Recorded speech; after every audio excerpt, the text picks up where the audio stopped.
तू ओळखलंस ना मला? अगं मी संजना, ही पूजा. कुठे होतीस तू एवढे दिवस? किती शोधत होतो आम्ही तुला. अगं तू बोलत का नाहीयेस? हे तुझंच घर आहे. संजना, पूजा, गडबड करू नका. आपल्या खोलीत जा बरं. पण बाबा. पूजा, जानूला खोलीत घेऊन जा. चल.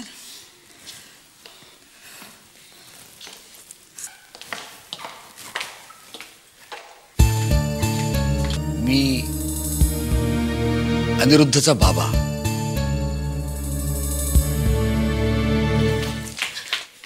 हाय मधुरा.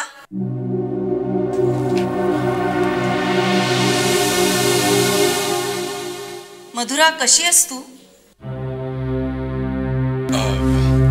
ह्या डॉक्टर देसाई, आपल्या फॅमिली डॉक्टर. तुला यांची ट्रीटमेंट चालू होती. तू येणार हे कळल्यावर त्या खास तुला भेटायला आल्यात.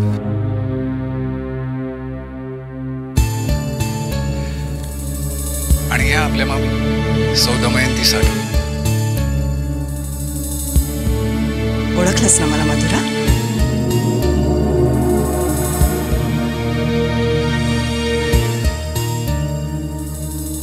उमा, मधुराला घेऊन जात.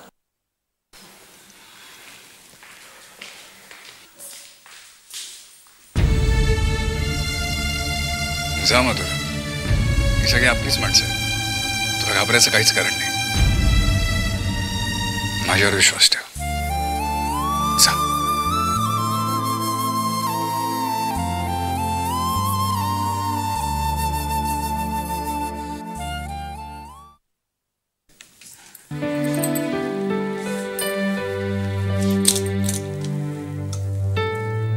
हे बघा वहिनी साहेब, ह्या सगळ्यात तुमच्या आवडीच्या साड्या. तुम्हीच खरेदी केलेल्या. अशी बघताय काय? ह्या साड्या तुमच्या आहे आणि हे घर देखील तुमचंच आहे. बर, एकदा मी देते.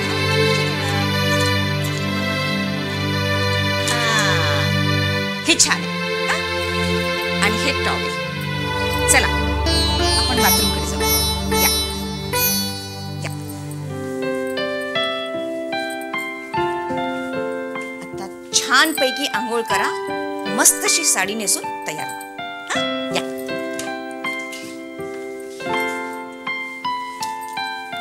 आंघोळ करा.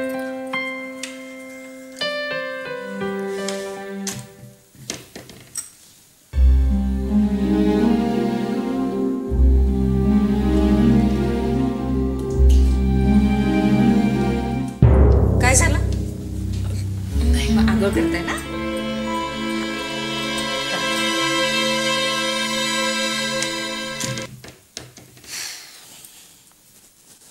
डॉक्टर, मधुराच्या तब्येतीमध्ये अजून काहीच सुधारणा नाहीये. होईल. प्रत्येक गोष्टीसाठी एक ठराविक टाइम पिरियड जाऊ द्यावा लागतो मिस्टर पुरंदरे.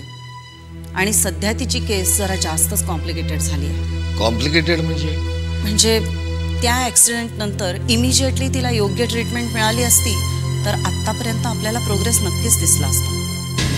पण तसं नाही झालं. तिला ॲम्नेशिया होऊन 6 महिन्याहून अधिक दिवस झाले आहेत. या मधल्या काळात ती कुठे होती, काय करत होती, कोणाबरोबर राहत होती, आपल्याला काहीच माहिती नाही आहे.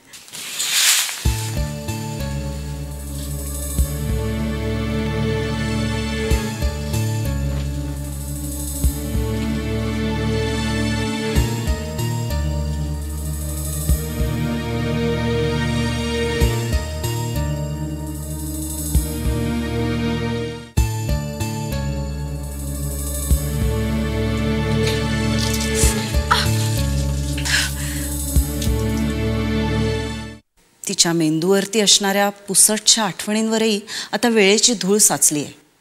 So she is totally blank. आणि म्हणूनच तिला काही आठवत नाही, ती कोणाला ओळखत नाही. She is still in same state of mind.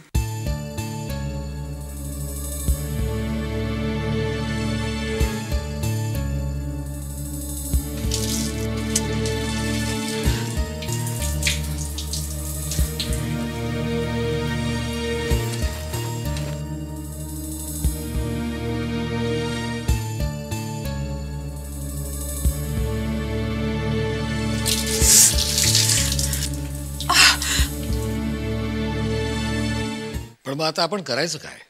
आपण आपल्याकडून सगळे प्रयत्न करायचेच आहेत.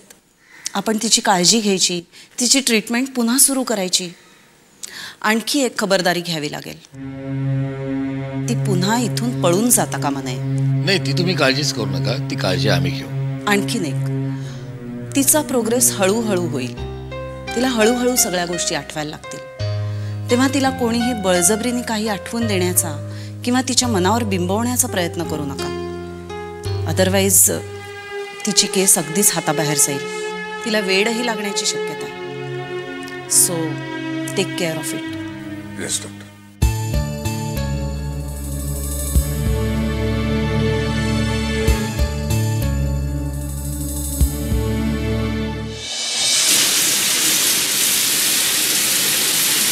बाय द वे, वसुंधरा मॅडमने मी आत्ताच चेक करून आले. मधुरा गेल्यापासून त्यांनी जे टेन्शन घेतलं आहे ते अजूनही कमी झालेलं नाही आहे. सो त्यांच्याकडेही पूर्ण लक्ष द्यायला हवं आहे. ओके? Yes doctor. बरं, निघू मी? मला हॉस्पिटलमध्ये जायला हवं.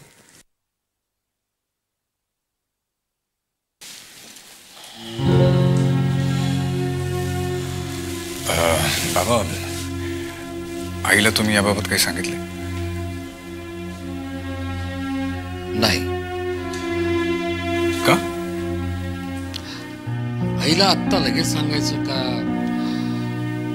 काही काळ उलटल्यावर सांगायचं याचा अजून निर्णय होत नाहीये.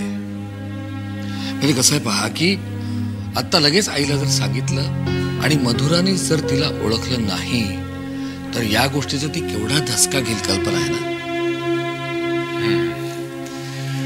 हे खरं आहे बाबा, पण आज ना उद्या तिला ही गोष्ट सांगावीच लागेल. सांगावी लागेल हे तर खरंच. कुठे आहे? बेडरूम मध्ये बसली आहे मधुराच्या आठवणी कवटाळून. इथे माझी लाडकी सून मधुरा गपचूप पाणी घालते. हिला मी रंग लावलेला आवडत नाही असं आपलं माझा लेक मला सांगतो. हो, पण अहो, लग्न होऊन ह्या घरात आल्यानंतर तिची पहिलीच होळी आहे. अशी कशी सोडून मी तिला? हा, चला जाऊया आपण. पण गपचूप, पायाचा आवाज न करता या.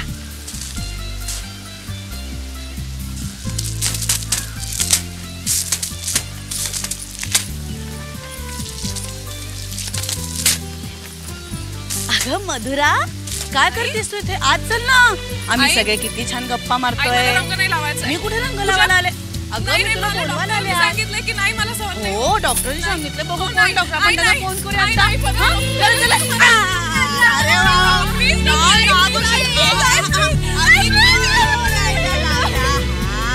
वा, किती छान दिसते.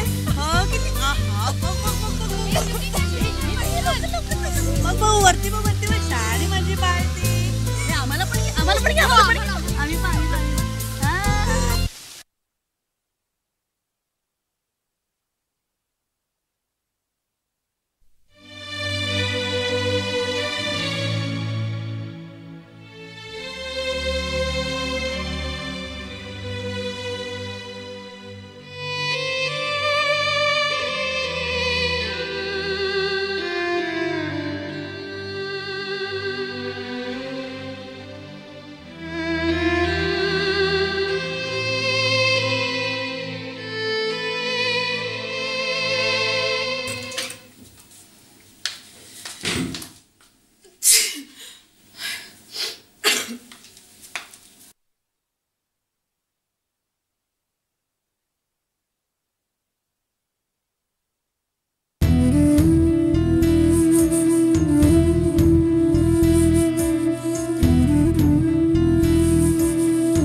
नियतीचे चकवे हात घडविती नव्याने माती अनजन्म मरण गाठीशी उजळती पुन्हा सुरवाती. ते ओझे कर्म फळांचे का भलत्याने उचलावे. ते कर्ज कुणा दुसऱ्याचे तिसऱ्याने का चुकवावे. जग खरे मानते तेच जे जाणवते दिसते. खेळात गूढ नियतीच्या काहीच संभव नसते. ती चकवी हात चलाखी त्या अनामिकाची असते. ती अनामिका अनामिका